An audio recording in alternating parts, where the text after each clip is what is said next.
এসে পৌঁছালাম বিরাট নগর, কিন্তু কেমন ভাবে প্রবেশ করিব বিরাটের রাজপ্রাসাদের মাঝে? দেখতে পারি কত কত সৈন্য দল, হাতি সালে হাতি, ঘোড়া সালে ঘোড়া। এমন ভাবে যদি ব্রাহ্মণের বেশে প্রবেশ করি, সকলেই আমায় দেখতে পাবে, চিনতে পাবে। না না না, যাও রে শীতলার মায়া নিদ্রা, গিয়ে হও বিরাট নগরে আবির্ভূতা। দেখতে দেখতে প্রবেশ করিলাম রাজপ্রাসাদের মাঝে। আহা বড়ি বড়ি বড়ি, একই রূপেরও মাধুরী, যেন পূর্ণ শশী করেছে বিরাট গগন মাঝারে।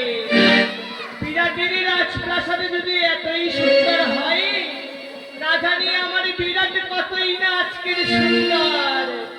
আমি আর বিলম্ব করব না, আমি একটিবার আমার বিরাটকে খুঁজে দেখি। বাছাই আমার কেমন সুখী নিদ্রা যায়, এমন সুন্দর বাছার ঘুমন্ত দেহ না হইতে জাগাতে বড়ই কষ্ট হচ্ছে। কিন্তু বিরাটকে যদি না আমি জাগাই, পূজা পাবো না এই বিশ্ব মাঝে।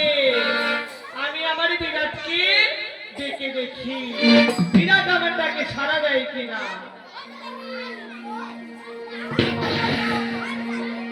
ওরে গাতে তোলো